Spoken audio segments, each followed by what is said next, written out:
Chapitre 16. Sarai, femme d'Abram, ne lui avait point donné d'enfant. Elle avait une servante égyptienne nommée Agar. Et Sarai dit à Abram, « Voici, l'Éternel m'a rendu stérile. Viens, je te prie, vers ma servante. Peut-être aurai-je par elle des enfants. » Abram écouta la voix de Sarai. Alors Sarai, femme d'Abram, prit Agar, l'Égyptienne, sa servante, et la donna pour femme à Abram, son mari. Après qu'Abram eut habité 10 années dans le pays de Canaan, il alla vers Agar et elle devint enceinte. Quand elle se vit enceinte, elle regarda sa maîtresse avec mépris. Et Sarai dit à Abram, « L'outrage qui m'est fait retombe sur toi. J'ai mis ma servante dans ton sein et, quand elle a vu qu'elle était enceinte, elle m'a regardé avec mépris. Que l'Éternel soit juge entre moi et toi. » Abram répondit à Sarai, « Voici, ta servante est en ton pouvoir. Agis à son égard comme tu le trouveras bon. » Alors Sarai la maltraita, et Agar s'enfuit loin d'elle. L'ange de l'Éternel la trouva près d'une source d'eau dans le désert, près de la source qui est sur le chemin de Chour. Il dit, « Agar, servante de Sarai, d'où viens-tu et où vas-tu » Elle répondit, « Je fuis loin de Sarai, ma maîtresse. » L'ange de l'Éternel lui dit, « Retourne vers ta maîtresse, et humilie-toi sous sa main. » L'ange de l'Éternel lui dit, « Je multiplierai ta postérité, et elle sera si nombreuse qu'on ne pourra la compter. » L'ange de l'Éternel lui dit, « Voici, tu es enceinte, et tu enfanteras un fils à qui tu donneras le nom d'Ismaël, car l'Éternel t'a entendu dans ton affliction. Il sera comme un âne sauvage, sa main sera contre tous, et la main de tous sera contre lui, et il habitera en face de tous ses frères. » Elle appela Ata El-Roy, le nom de l'Éternel qui lui avait parlé, car il dit, « Ai-je rien vu ici, après qu'il m'a vu ?» C'est pourquoi l'on a appelé ce puits le puits de Lachaïroï. Il est entre Kadès et Bared. Agar enfanta un fils à Abram, et Abram donna le nom d'Ismaël au fils qu'Agar lui enfanta. Abram était âgé de 86 ans lorsqu'Agar enfanta Ismaël à Abram. Chapitre 17. Lorsqu'Abram fut âgé de 99 ans, l'Éternel apparut à Abram et lui dit, « Je suis le Dieu Tout-Puissant. Marche devant ma face et sois intègre. J'établirai mon alliance entre moi et toi, et je te multiplierai à l'infini. » Abram tomba sur sa face, et Dieu lui parla en disant, « Voici mon alliance que je fais avec toi. Tu deviendras père d'une multitude de nations. On ne t'appellera plus Abram, mais ton nom sera Abraham, car je te rends père d'une multitude de nations. Je te rendrai fécond à l'infini, je ferai de toi des nations, et des rois sortiront de toi. J'établirai mon alliance entre moi et toi, et tes descendants après toi, selon leur génération. Ce sera une alliance perpétuelle, en vertu de laquelle je serai ton Dieu, et celui de ta postérité après toi. Je te donnerai, et à tes descendants après toi, le pays que tu habites comme étranger, tout le pays de Canaan, en possession perpétuelle, et je serai leur Dieu. » Dieu dit à Abraham, « Toi, tu garderas mon alliance, toi et tes descendants après toi, selon leur génération. C'est ici mon alliance que vous garderez entre moi et vous, et ta postérité après toi. Tout mâle parmi vous sera circoncis. Vous vous circoncirez, et ce sera un signe d'alliance entre moi et vous. À l'âge de 8 jours, tout mâle parmi vous sera circoncis selon vos générations, qu'il soit né dans la maison ou qu'il soit acquis à prix d'argent de tout fils d'étranger, sans appartenir à ta race.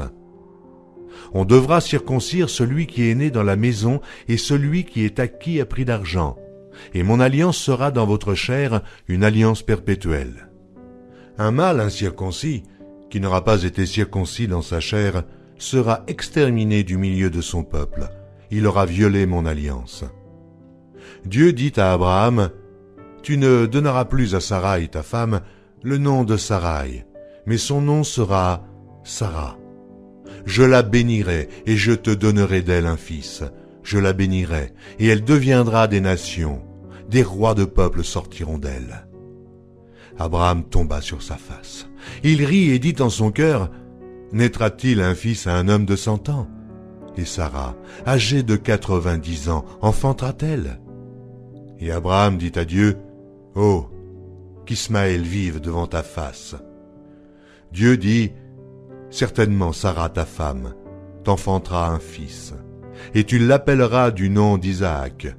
J'établirai mon alliance avec lui comme une alliance perpétuelle pour sa postérité après lui. À l'égard d'Ismaël, je t'ai exaucé. Voici, je le bénirai, je le rendrai fécond, et je le multiplierai à l'infini. Il engendrera 12 princes, et je ferai de lui une grande nation. J'établirai mon alliance avec Isaac que Sarah t'enfantera à cette époque-ci de l'année prochaine. Lorsqu'il eut achevé de lui parler, Dieu s'éleva au-dessus d'Abraham.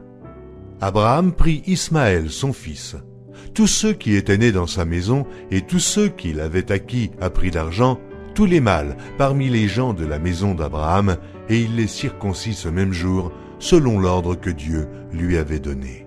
Abraham était âgé de 99 ans lorsqu'il fut circoncis. Ismaël, son fils, était âgé de 13 ans lorsqu'il fut circoncis. Ce même jour, Abraham fut circoncis ainsi qu'Ismaël, son fils. Et tous les gens de sa maison, nés dans sa maison ou acquis à prix d'argent des étrangers, furent circoncis avec lui. Chapitre 18. L'Éternel lui apparut parmi les chênes de Mamré, comme il était assis à l'entrée de sa tente pendant la chaleur du jour. Il leva les yeux et regarda. Et voici, 3 hommes étaient debout près de lui.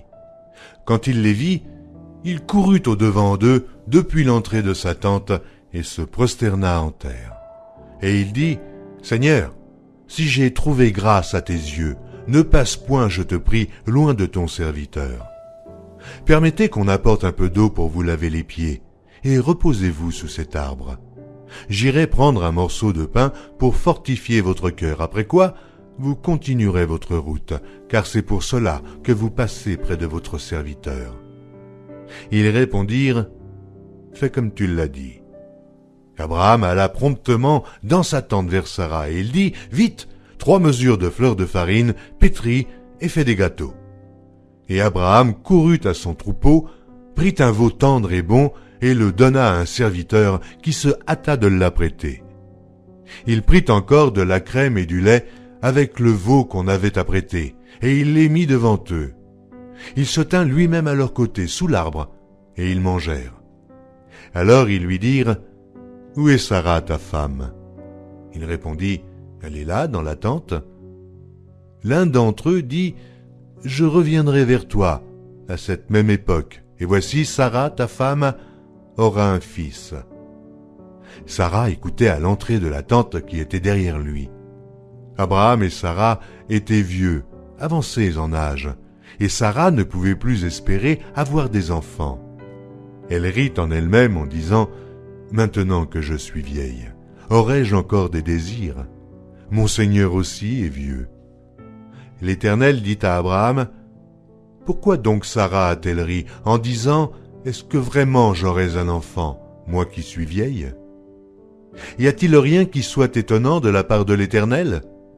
Au temps fixé, je reviendrai vers toi à cette même époque, et Sarah aura un fils. » Sarah mentit en disant, « Je n'ai pas ri. » Car elle eut peur.